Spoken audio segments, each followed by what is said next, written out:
Well, g'day everyone. It's a great privilege to join you on the podcast. I literally started this podcast like I do at our church at Canterbury Gardens. If you're joining us, welcome. My name is Shebu. I have the joy of serving at Canterbury Gardens Community Church, a church in the outer east of Melbourne. Our desire and our prayer is to be a church that grows to love Jesus and his gospel and to live for him in this world and to continue to preach the gospel not just to others who don't know Jesus, but to each other, and particularly in the seasons of joy and trial and everything in between.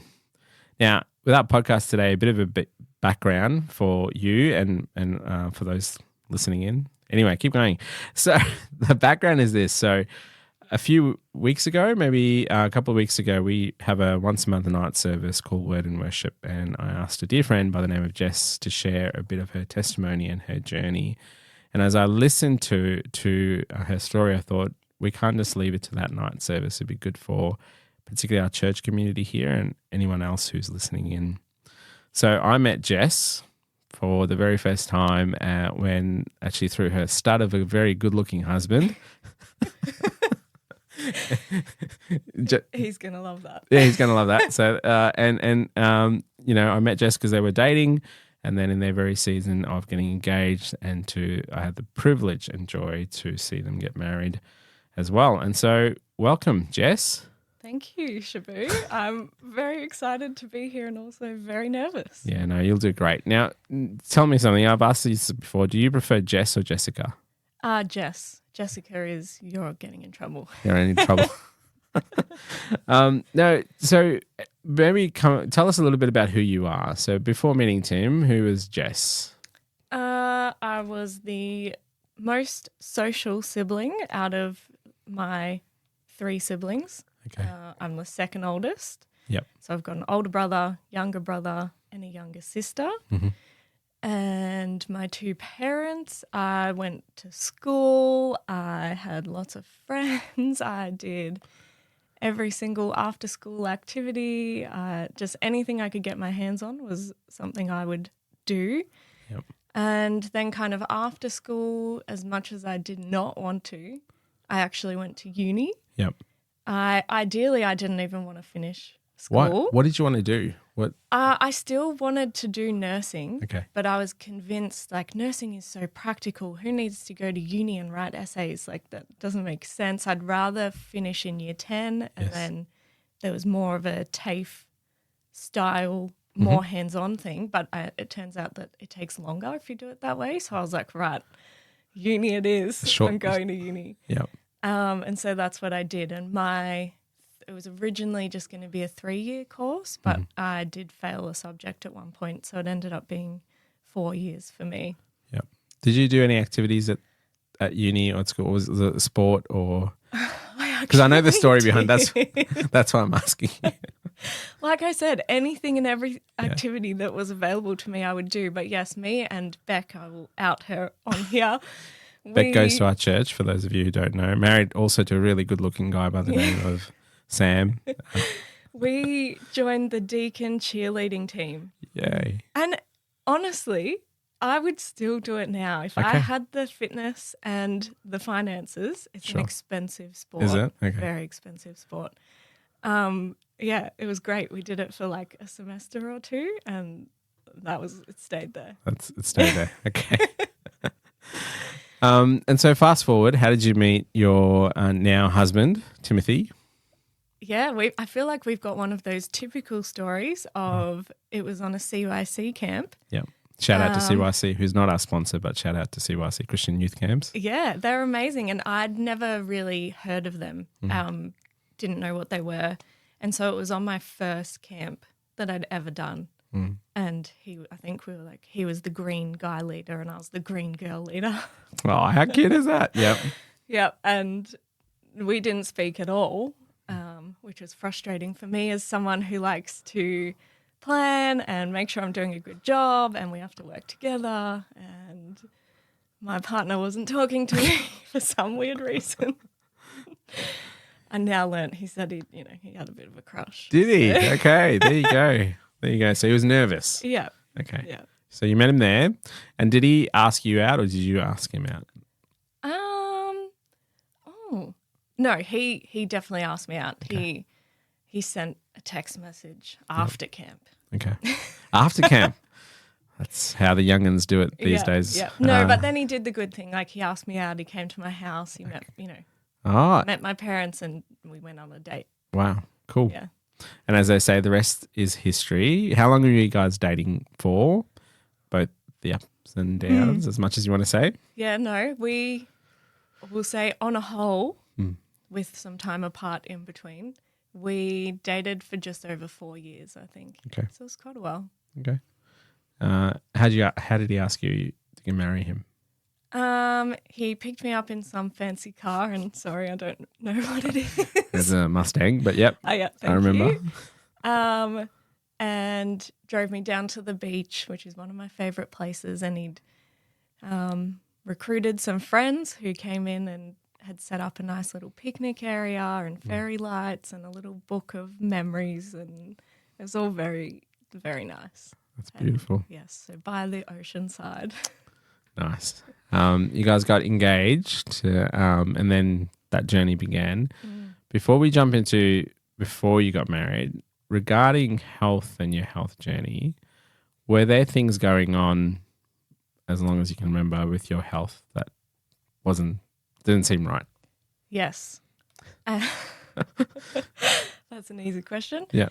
I actually, in preparation for this, I was kind of reminiscing, or not reminiscing, but thinking back to me and specifically my health journey. And the one that we'll focus on today is more in recent times, but just for a little bit of perspective, my first biggish illness started when I was 9 years old. Oh, wow. Yep. So I spent 2 years, so up until I was about 11, where I had this weird illness that no one could work out, and I was missing school, and I was underweight, and I wasn't growing the way I was meant to be growing, and missing school camps, that was a big deal for me. And I mean, it turned out to be celiac disease, which no one back then knew what it was. And when my GP told me that, I thought, oh my gosh, disease. I'm 9 or 10 or 11, one of those. I've just been told I've got a disease. I'm going to have to wear a hazmat suit and no one's going to be allowed to touch me. And so I shouldn't laugh. But I can imagine as a 9-year-old, that's pretty extreme. Yeah, I was sitting next to my mum and I kind of moved away because I didn't want to give her this disease. I didn't understand what it was. But so for many, many years I did struggle, because since then I got more food allergies. And food allergies, compared to what we're going to talk about, they're not that bad. Sure. But when that's the first thing and you're young and you can't eat anything, and you at parties you're scared to touch the food, and there's so many things and so much illness that comes with trial and error and the months that it took to work out what it actually was. Until that happened, I was very, very unwell. Okay. And then I kind of had this nice little couple of years before I got into some of the more serious, or I would call more serious, health issues. Yep. And so to answer your question, around about the time when Tim and I were dating, I was definitely struggling with what we now know as endometriosis. But back then, I just thought, I've got terribly bad periods or I'm a big baby, because I'm at the age, all your school friends have them. They're able to do all these things. I can't. So it's something's either wrong or I'm just not good with pain. Yeah. So for those, if I was going to talk to my 13-year-old son and he, in class or something here, he sees the words I can't even say it properly. So I'll say the word that I've learned, which is endo. Endo, yeah. Everyone says, what would you describe it as? What is it? I think in the most basic terms, people describe it as, the way women will shed this lining. That's what you would call the bleed or your period. There's cells similar to that start to grow outside of the uterus. So it can kind of grow anywhere. I mean, I've read about people who've done studies and they've found it in the brain or in the lungs or on your diaphragm. So it's not just specific to your reproductive organs, but if you think about how the non-gory version of periods work, each month that has to shed. Yep. And so if it's not in the right spot, it's doing the same process. It's shedding Yep. around in your abdo area or around your ovaries, and it's got nowhere to go. So Yep. it builds up over time. Yep. And it can stick to your organs and Wow. stick things together that shouldn't be stuck together. Wow. Friends, if you have time, do look it up. It is pretty, it's just pretty full on in that when I was trying to understand it when Jess started sharing her journey. So with that, so you started dating, is that right? Did I hear? Or just after you got engaged, you found out? No, this all I only found out after we were married. Yeah. Yeah. So I think I spoke about it on Sunday and made a bit of a joke that we'd been married for a whole 3 months before getting hit with some really big news for us. And there's other things that endo affects that is not really appropriate for a podcast, but being married made a difference to that. Of course. That kind of pushed the diagnosis, because the symptoms and the pain was becoming daily. Yep. I looked like I had a basketball for a stomach, and Yeah.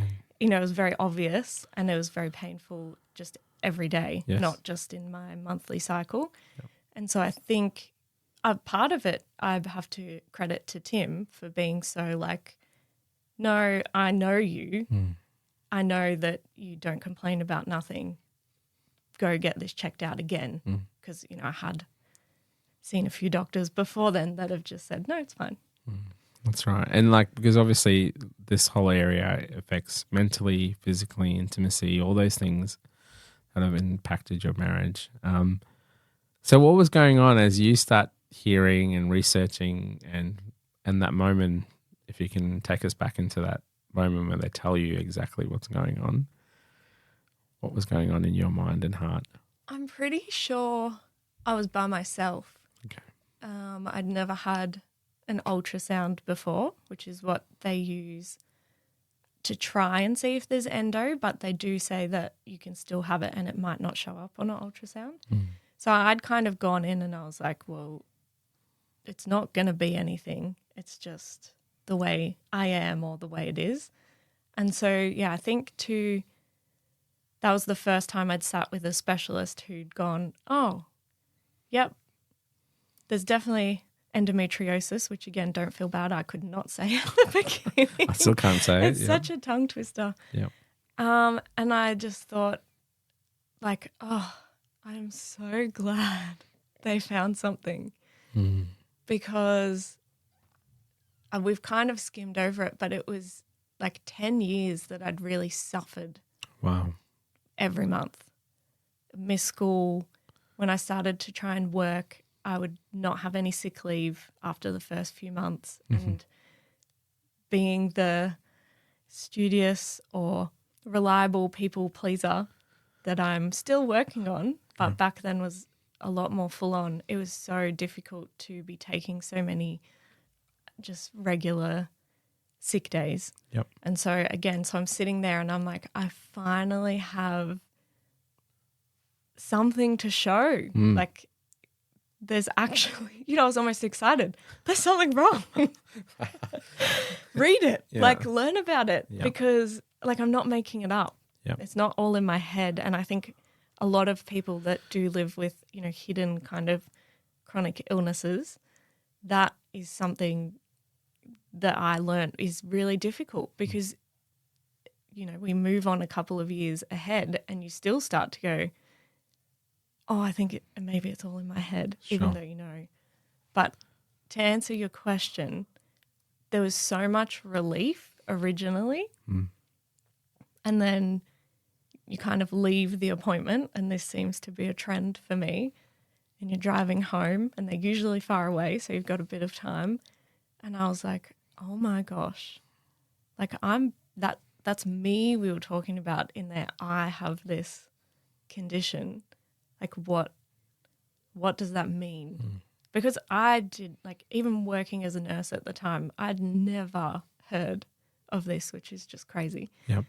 And so again, it was a lot of research and it was partly relief and excitement because you would read all these weird things that it does and you're like, yes. Okay, so it made sense. Yeah, like I know exactly what that is. I've felt that. I've experienced that.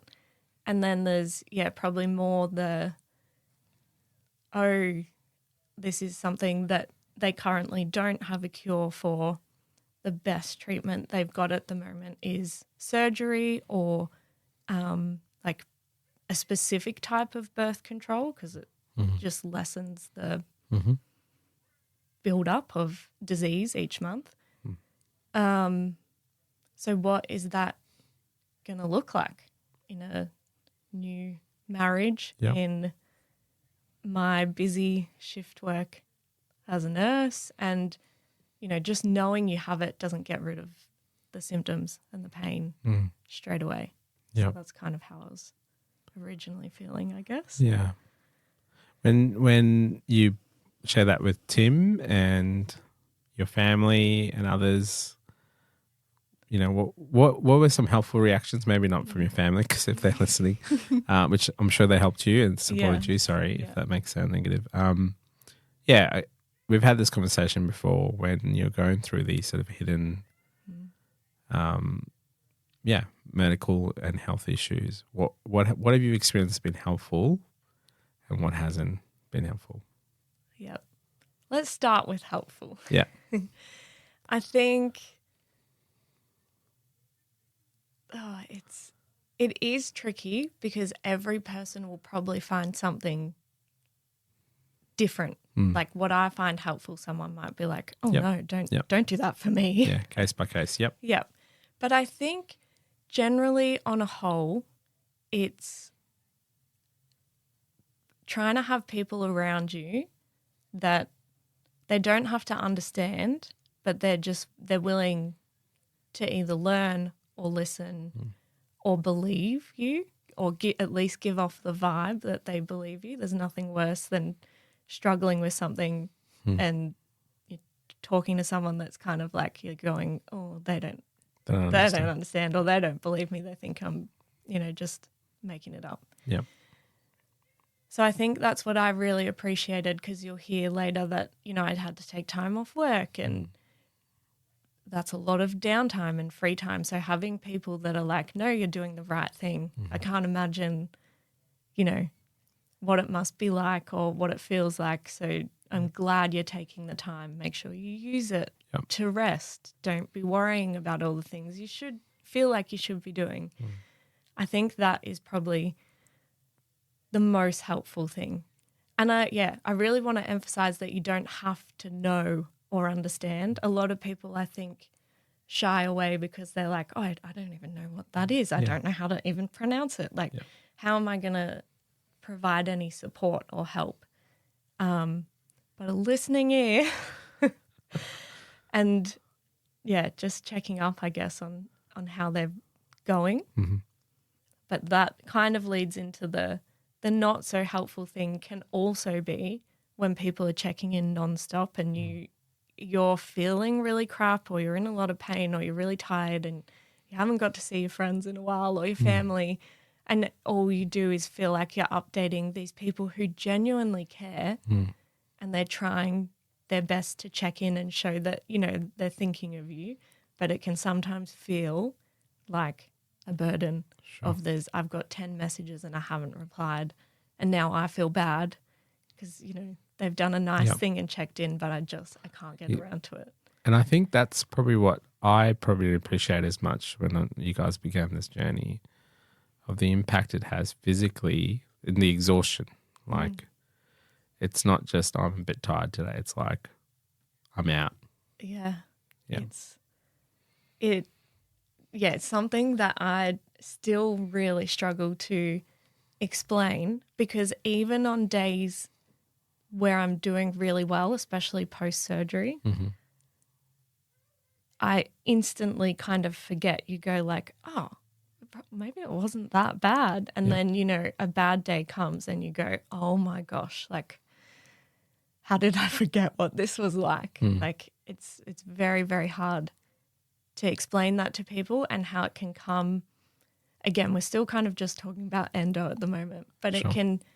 it can, they call like flare-ups. So maybe you're out and about and you're having a really good time, and then all of a sudden you have this like flare-up of your symptoms, and then you have to leave, or you have to go home or sit on a couch, or, you know, do something even though you looked so fine half an hour ago.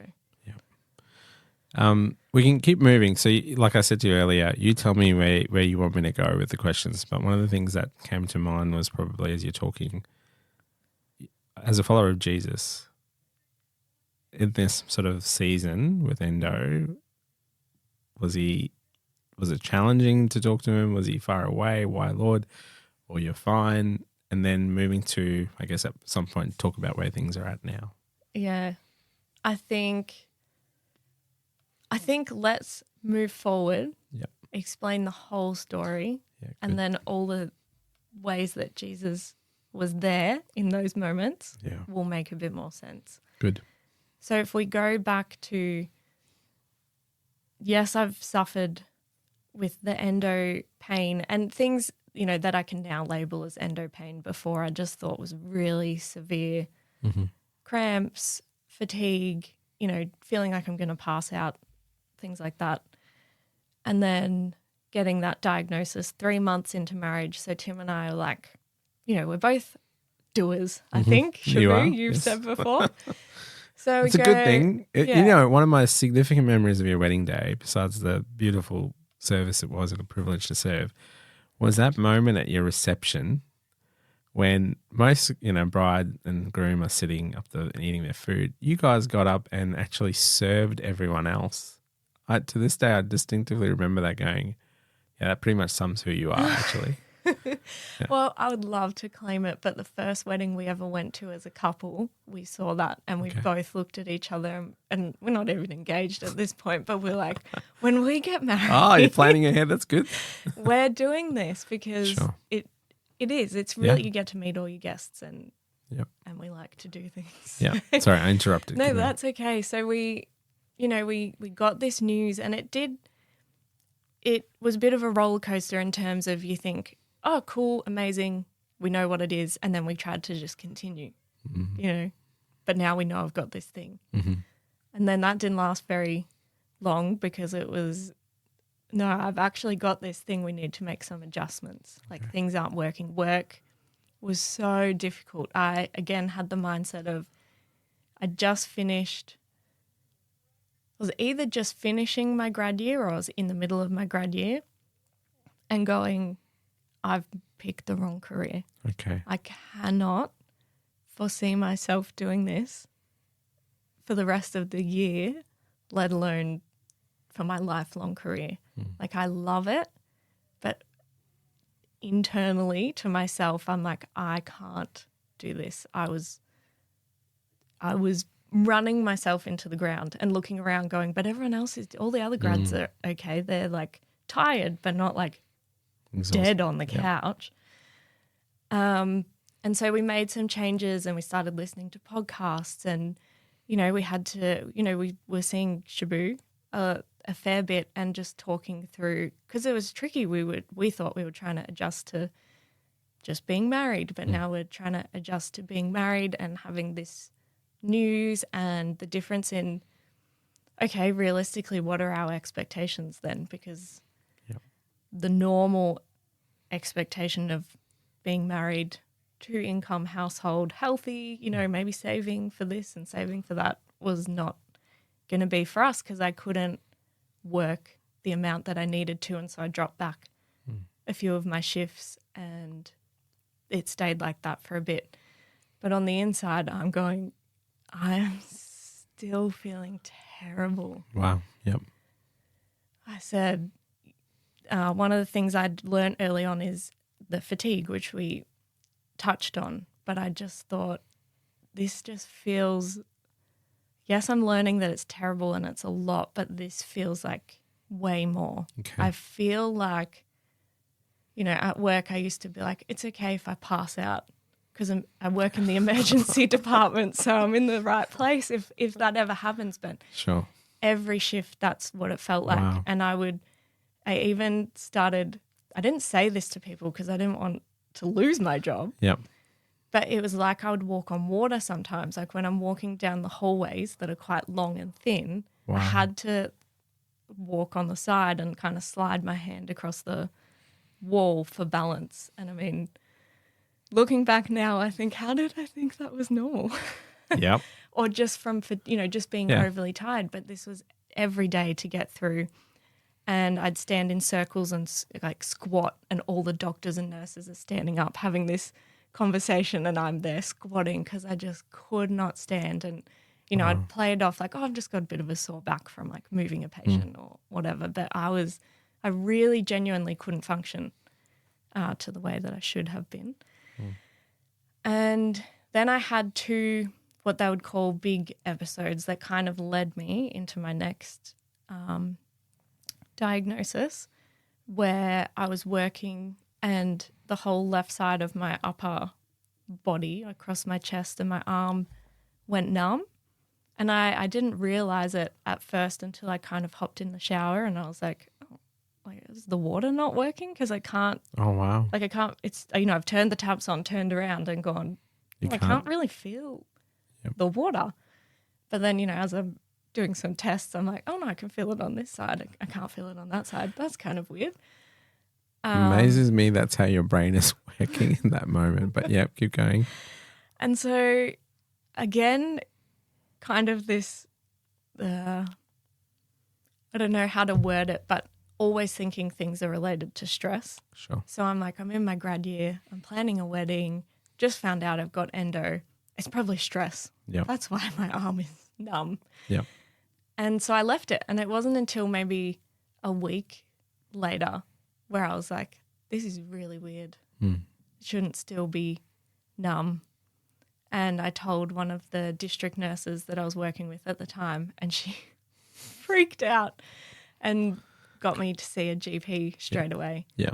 Because they think it's like a stroke or something? Not a stroke, because I'd said, like, I've had it for a week. Don't freak out. I said it's probably a pinched nerve or stress, or I've sat in the car doing district nursing too long or something.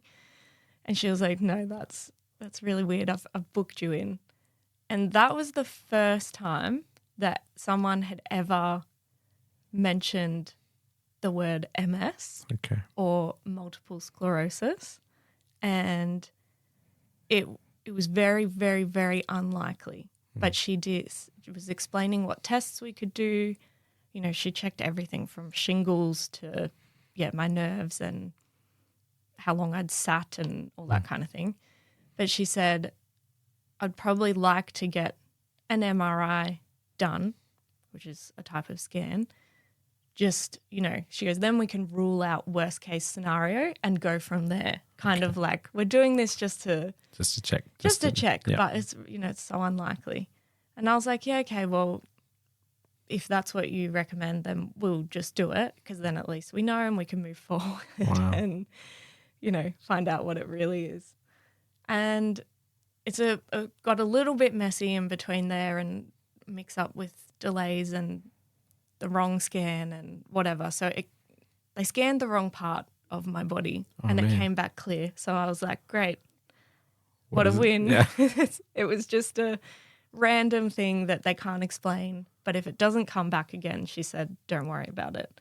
And then, maybe a month later, I woke up and it felt like my foot was on fire. This one was way more, not traumatic, but way more painful and a bit more disturbing for me because it was really uncomfortable.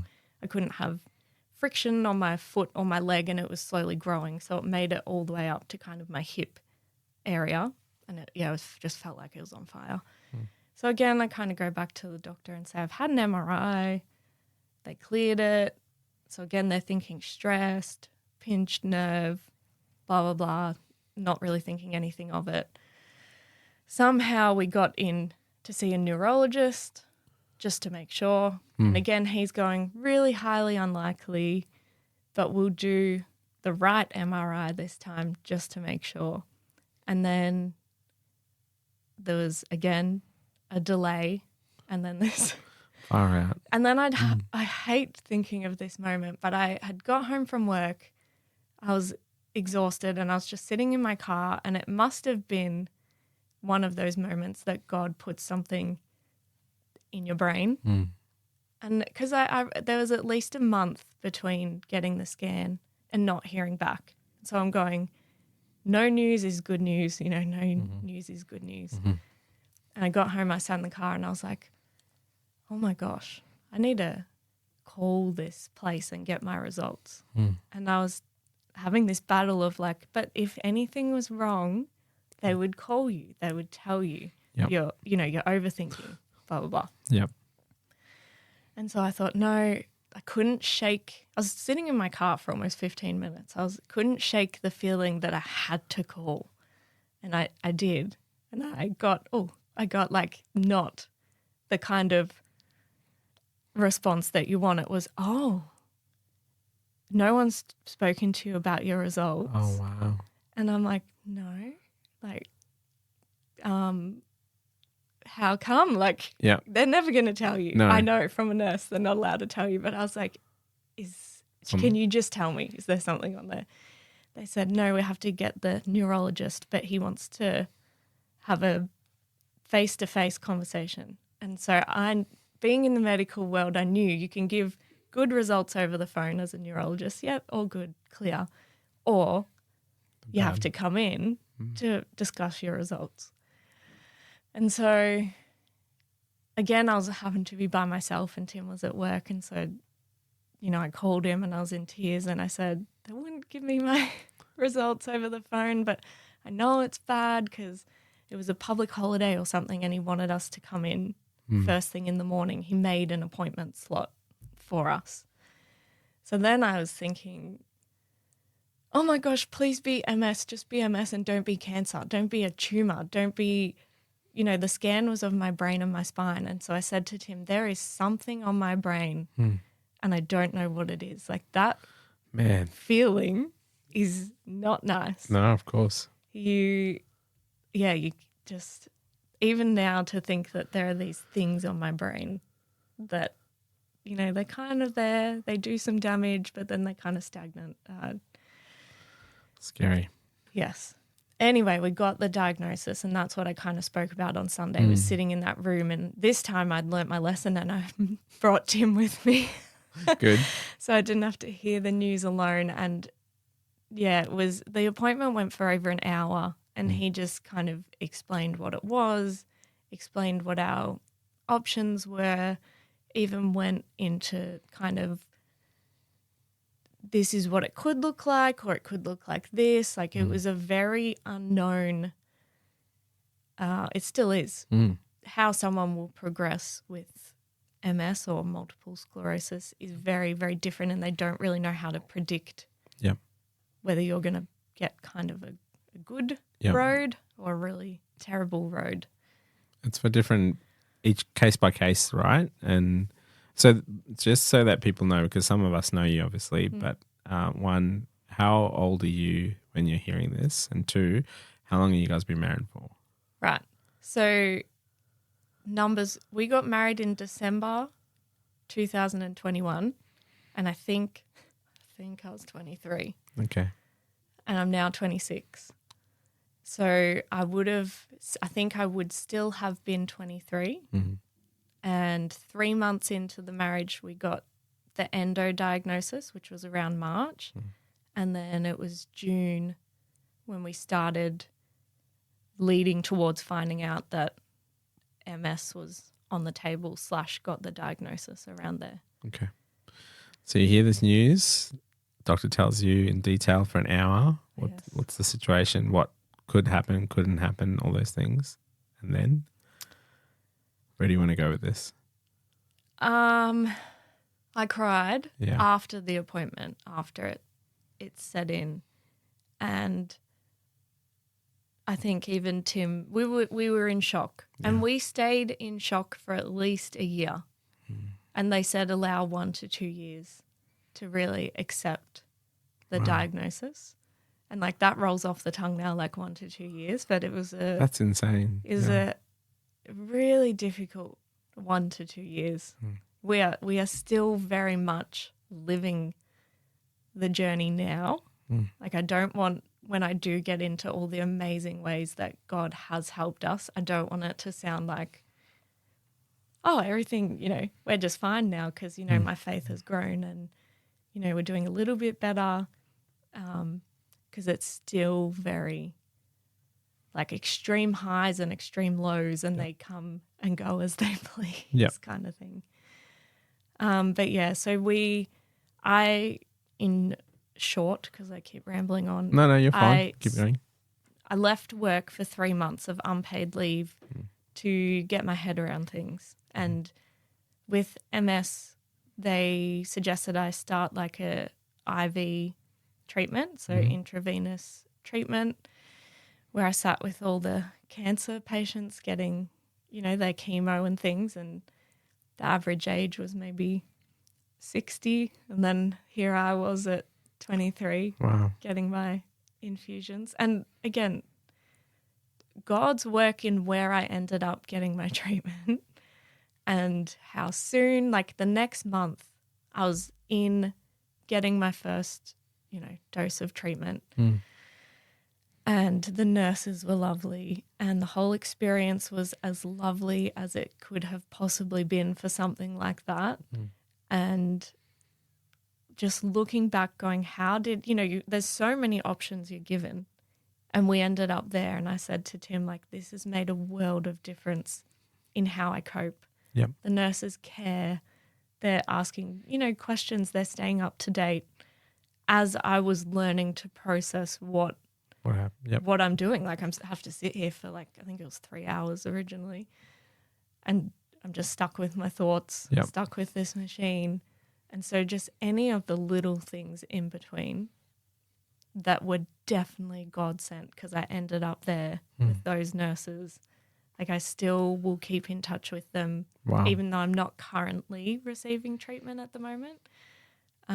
When I do go back, it's almost like I'm excited to update them and tell them how I've been, because, that was so helpful. But I left my job for 3 months, and Tim and I still had the expectation, whether it was said or not, 3 months is ages. We'll be like, this is how good that they've given us 3 months. It's so long. We probably won't need all of that time.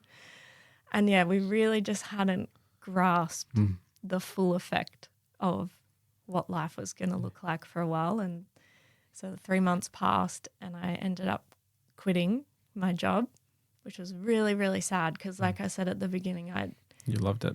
I loved it. I didn't want to go to uni. I did. I worked for almost 2 years, and then it was gone. And so that was one of the first things where I was like probably questioning God's plan for me, or, the goodness that everyone talks about, because I was like, trying to get my head around everything that's just happened. And now, I've just gotten married. You let us get married. You let me go to uni. Now I'm sick and I can't do the job I went to uni for. I can't provide any income. I've just got married. Like, now the whole one income thing is a lot easier. It's still difficult. Sure. It's still so difficult. But it's a lot easier to kind of sit with. But at the time, that felt like how dare God do this to us? We thought we were on low income before. But then again, even as I talk about that now, I go, God, now on reflection. That's okay. Yep. God still provided for us in so many ways. Like, yes, financially, and that felt huge to us at the time. And to look back and go, we never went without food. We never missed we didn't miss a rent payment. We didn't, we still have our cars. We still pay for fuel. We've got food on the table. There are so many things that God was providing for us, and we were kind of just focusing on the one thing that, Yep. you know, Yep. was taken away. And that kind of, I think, sums up how the next 2 and a bit years to now goes. We lose something or something happens and there's a grieving period and it goes up and down and I get frustrated with God and then we look back and we go, oh, no, we shouldn't have, it happened again. We didn't trust that God still had a plan even if it wasn't the cookie cutter style that we were hoping for and, you know. All the nice kind of idea, and particularly in your season of life of young married and starting out, this is not, you know, there's nothing ideal as such, but as in this is not what you were hoping for. Yep. And I think especially for Tim, who's very practical, he's a planner. And yes, we both like doing, but we do things differently. And so for him as a new husband and carrying the weight, definitely more so of providing financially, and my wife is sick, in no way did he ever pressure me to work. He was so supportive of that, and he still is. But as, I guess, the person observing this, knowing, yes, I can't go to work, but I can see the pressure this puts on you, that, like, it still makes me teary now because, you know, I don't want him to experience that. He doesn't want me to experience what I'm experiencing, but we can't change it. Yeah. That was just what we were given. And, you know, God's hand in that has continued even to this day. And I had this book that I was going to bring and I forgot. It's okay. Where I tried to note down originally when people got around us, whether it was financially or a conversation or anything, but I actually stopped because I couldn't keep up. Wow. There was so many, some are massive things, and then some are like I read through last night when I was kind of looking over it, and it was one of the biggest things we had, which is kind of funny to talk about now, but at the time when I stopped work, I was so alone. I was with my thoughts every day in like a silent house, and at this point I was pretty much, I would describe it as bedbound, which is just crazy. And I feel like I'm not going on a woe is me. I'm trying to show how hard it was. No, I don't. And where God was in that, because there was even times where I couldn't feed myself. I couldn't lift a fork and some food to my mouth. And so, again, my lovely husband was doing that for me. You know, and I'm 23, 4, 5, 6. Crazy. Like, and if you saw me on the days that I do come out, I think people just don't see that. No. And so I was begging Tim to let us get a dog. I knew for my mental health I needed something or someone around. Tim had to go to work. You know, people can pop in, but it's not the same. And I pushed and pushed and pushed. And Tim, being the financial head that he was like, this makes no sense. Yeah. Why, when we've just really struggling to pay rent, are we going to pay, like, dogs are expensive? Yep, that's what I hear. Yes. So, like, I'm going to put it out there, the actual price, because of how God worked in this. We ended up paying $3,000 for our beautiful little teddy bear. And as much as I felt it was the right thing, Tim will say he was really concerned that we'd made a really poor financial choice. And no joke, the next day after we bought him, And we just went to look, not to buy him, and then we came home with him. That's what they all do. Yes, I've heard. We got from one of our friends, like in our Christian circles, had on his own decided that he felt the need. God had told him to give us $3,000 in cash, like to the dollar. Oh, Jess.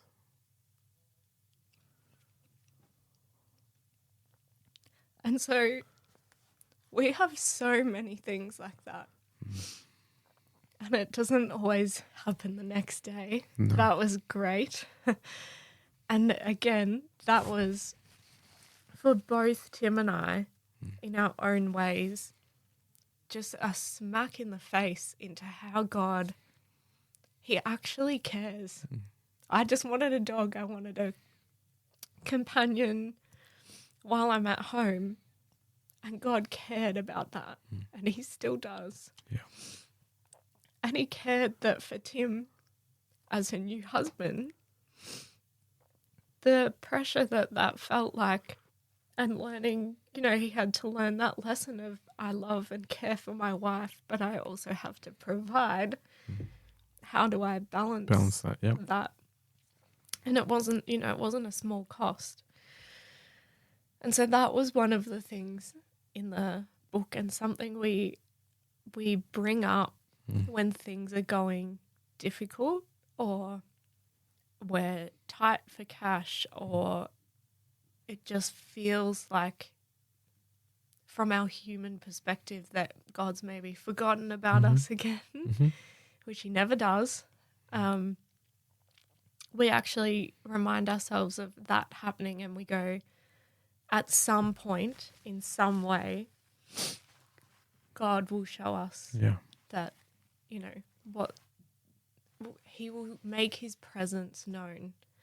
And I think, again, that has just continued and continued to happen, because the way we now exist in this world and in society is so different. It's so different to our peers. It's so different to, again, we've said it, what we kind of expected it would be, and we're still learning so much. And I think that was one of the things that I really wanted people to get from me sharing my story, is like, even saying it makes me tear up, but God's grace. Because I used to hate when people in a similar situation to me that have these diagnoses would say, oh, what's one thing you're grateful for because of your diagnosis? And I was like, what a terrible question to ask someone. How could you ask that? Because there is no good. And I'm a glass half full usually, but there, I felt there's nothing good about this. It's putting stress on my marriage. It's like making me feel like a terrible friend. It's making me feel like I'm not me anymore. Oh my gosh, I had a point that I was going on. I can't remember. You were talking about how people will say, what's one thing that you're grateful for? And yep. And now I'm that person. Are you? Okay. I swore I would never be that person. And I would maybe word it slightly differently, because it comes from a Christian perspective of God's plan is always good, and it's always better than the one that you have for yourself. Because I know now, if I hadn't have been forced to really be stripped of the things that made life comfortable and made me feel like, which I touched on Sunday, like there were certain things that made me feel like me, and God loves me because I'm social and I go and I'm a reliable person. People can rely on me. I follow through on my word, and, I'd always go out of my way to help other people. And so, yes, God's gracious, and yes, I'm saved by grace, but, it's because of all those things that I'm doing.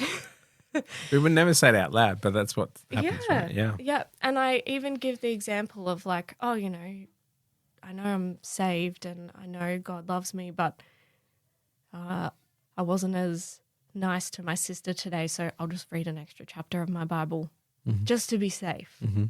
And so it was really hard to have lost my job. So I wasn't providing in our little family. It felt like I wasn't providing for our little family, and I wasn't contributing to the community, and I am not the reliable friend anymore. And that's not because it's, my choice, and I can sit better with that now. But my ailments are not reliable anymore. And I can't always be social, sometimes forming so much grace. Yep. That you're fast forwarding in 2 years, you're experiencing that grace. Yeah. So starting from 2 years fast forward. I'm now in a much better health state. Yep.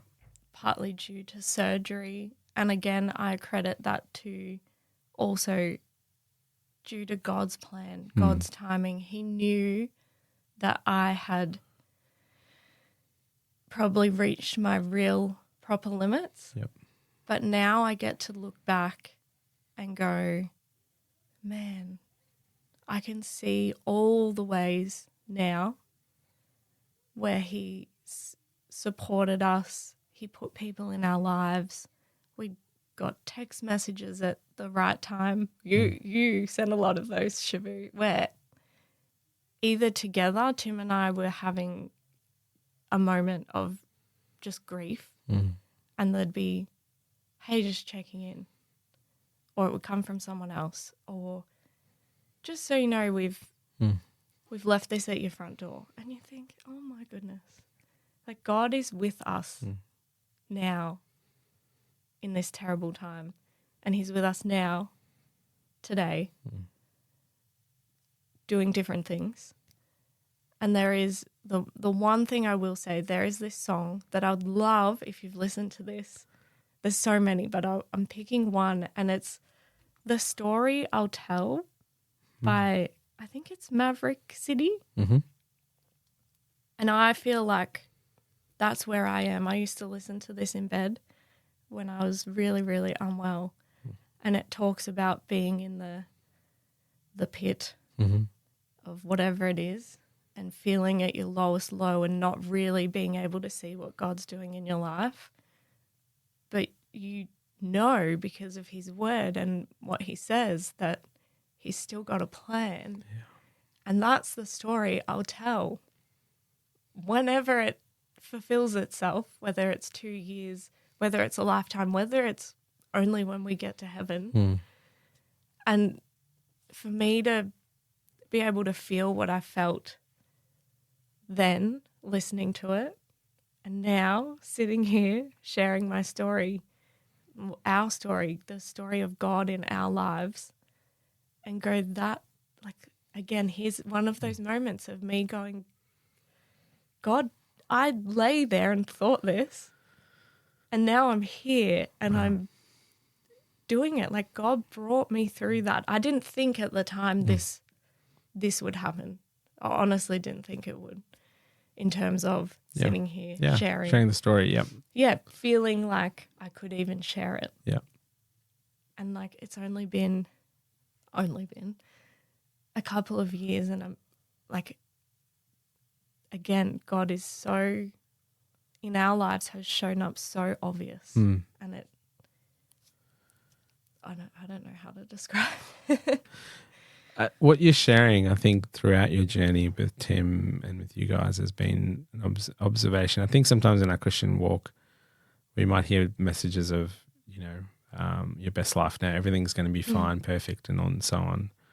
But what we're hearing, I guess, often is this story of you guys lamenting, crying out to God, how long? seeing his provision of grace, and then, like you said, being completely stripped away of all the things that you think is who you are. And even the diagnosis is not what defines you. Mm. It is part of your life, but it's not what defines you. Yeah. Yeah. Yeah, what God says in his word. Mm. I'm learning and continually reminding myself that's how I want to view myself. Yeah. Even when your feelings and your thoughts don't align. Yep. It's what I do is go to the Bible, go to a song and go, I don't feel this, but this is what God says about me. Mm. And this is his plan for me. Mm.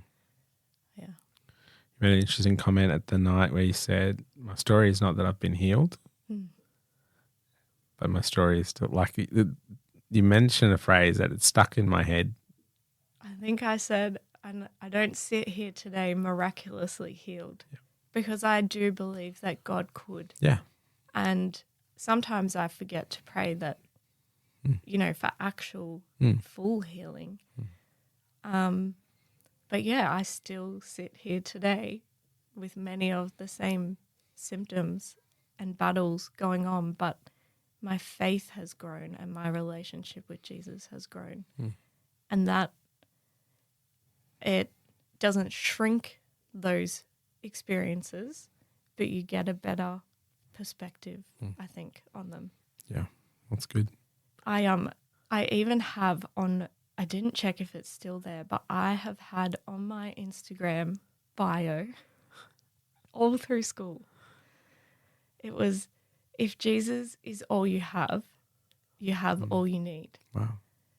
And now, if it's still on there, it's something I would want to get rid of, because I realize the depth of what that means. And I kind of feel a little bit like I just fluently used to Just say said it, that. put up, yeah. Yeah, but now I go, man, that's some deep things to be saying on there. I might, because it is. That's really what I think our little story or journey has been, realizing that Tim and I coming home after whatever has happened and going, this feels like the world is ending. And it sounds dramatic, but it feels like that. Or, something has happened and it's really hit a nerve or a sore point. But even if that was to leave or go or be the rest of our story, we still have God and he still loves us and he's still looking after us. Was there anything else you wanted to share? No, I feel like I've spoken so much. No, well, that was the point. I mean, that was the point of catching up with you and hearing your story. And like I said to you earlier, I'm happy to be directed by you. I think I have 2 points here, and they're very random in terms of they're not well thought out. But one thing that was obviously another one of those verses, I don't even know where it's from. I think you might, but no pressure if you don't. Look, just because I serve as a pastor doesn't mean it's in my head. But I really repeated and by prayer and repetition make your requests known to God, because again, from that people pleaser perspective, it was like, no, I shouldn't have any needs. Like you've got to always be thinking of someone else. And that really sat with me of, no, God asks us to bring our prayers. He doesn't say our good prayers. Just bring them. Yep. Just bring them. And so I do pray a lot more now than I used to, and they're not so well thought out and they're not necessarily long, and sometimes they go for ages. But if something is bothering me or I have a thought or something that's not helpful or a pain, then I am more honest. I go, God, I'm really feeling this. Even if I feel like you're giving me more than I can handle. I know you say you won't, but I'm feeling like you are. Yeah. Please help me with this. Please either take it away or show me what I'm meant to learn or just give me some support in this. And I would never have prayed like that before. And then the other point, which I read more recently, and I'm not going to read it, but I've read 2 Corinthians 5, And I think it was the whole chapter. And I really appreciated that, or what I grabbed from it was that they kind of, whoever's talking, described Earth as a tent. And whether my perspective on this is the actual real one, that is so reassuring to me because I grew up camping a lot. I know what tents are like. Yeah. They're flimsy and they're definitely not meant for long term. It's a temporary thing. And to think of this life and this hand that Tim and I are kind of living, it is temporary. Even if I was to suffer the way I was suffering until heaven, it's in perspective of eternity and now, it's still temporary. And then even when I broke it down, each season is temporary. And so at one point, someone at church helped me break that down to hour by hour, because even thinking of a day ahead felt too much. But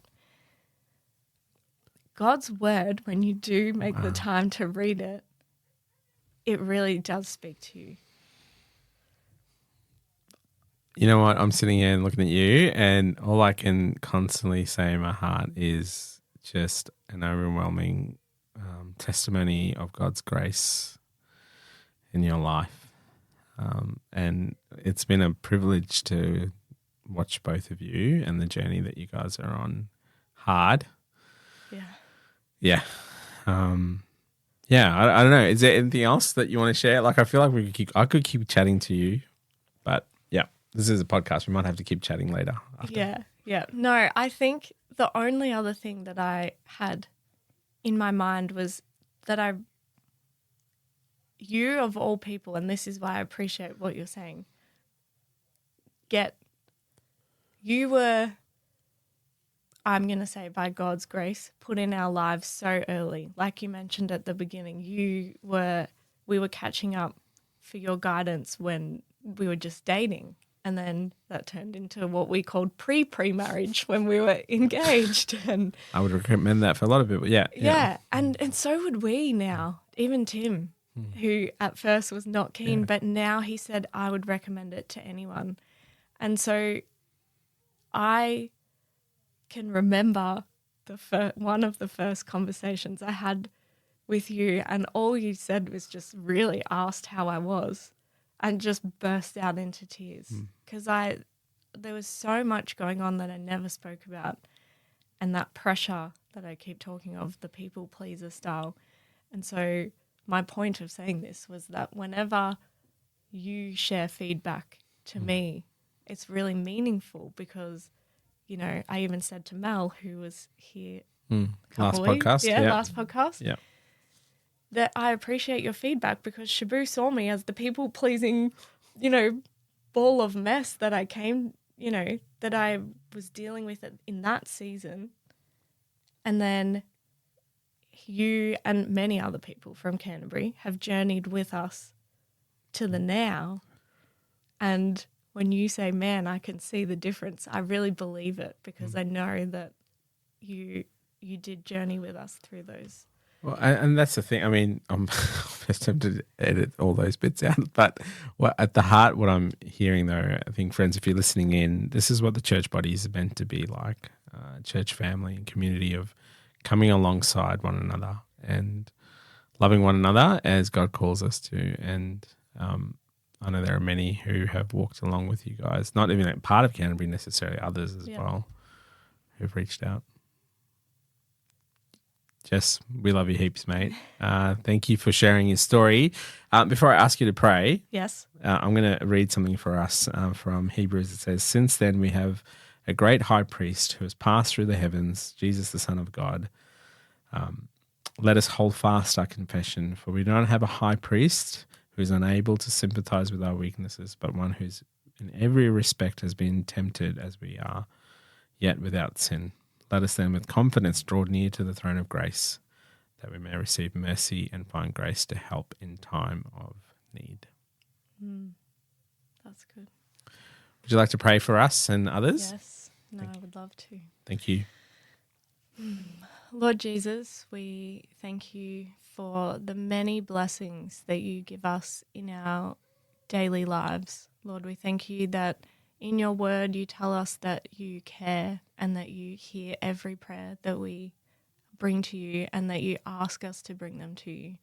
And Lord, I just pray that if there's anyone listening who has resonated with any of the things that we've shared today, whether it be people pleasing or physical suffering, mental suffering, Lord, that something in what we've spoken about today would point them towards you and towards how loving you are and how gracious you are, and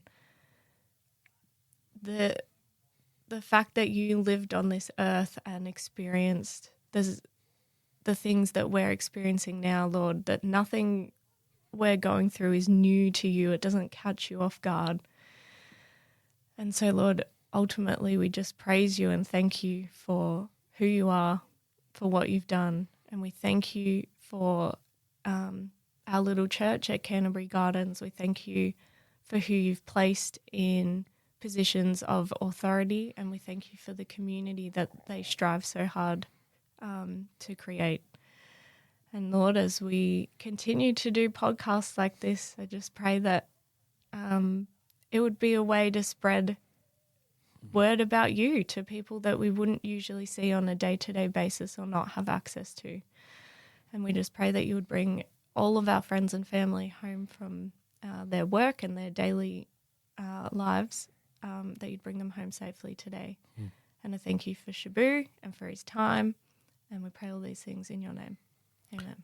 Amen. Well, friends, that's it for now. Jess, thank you for taking the time to hang out with us, and say thanks to your good-looking husband, Tim. I will. Okay, God bless everyone. Thank you.